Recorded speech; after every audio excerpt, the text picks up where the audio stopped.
susi. Yan. Ayan na. Bagong kumilos.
Nasa auditorium po tayo.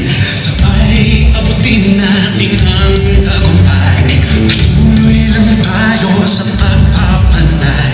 Tiwala sa Diyos ang sandat at gabay. Subukan nating isulong at Presidents, isang mabiyayang araw po sa inyong lahat. On behalf of Dr. Alejandro Albert Elementary School, it is my great pleasure to welcome all of you to this special occasion, the launch of 2025 Yormes Kanye, with a unifying theme.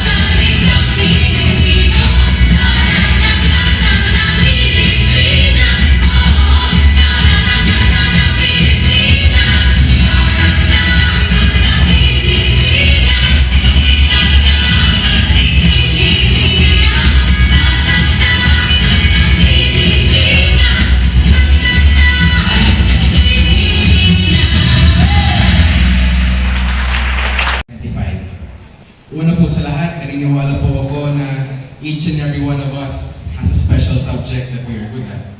Para sa akin po, math. Hindi ko po kung ano yung para sa inyo, but I know that each and every one of us specializes in something that we are good at. Kaya magkakaalaman tayo. Pero tandaan po natin, school is not just about grades, it's also about learning more about yourself. Discovering your interests, your talents, and knowing how you can use them to help others. Some of us might be good at writing, some of us might shine in public speaking, in performative arts, sa mga magaling nating dancers, palakpakan po din natin sila. Ito yung Yormes Kanye Cup for Excellency. And for academic language and literary excellence ay isang pagkakataon po ito para malaman ang inyong potensyal. Ito din ay isang pagkakataon para ma-discover mo ang inyong sarili, ang iyong kakayahan. Higit po sa lahat, pagkakataon po ito para palakasin ang inyong tiwala sa sarili at ipakita kung gaano kayo kagaling. To close my message, this is my call to you. Make the most out of this opportunity.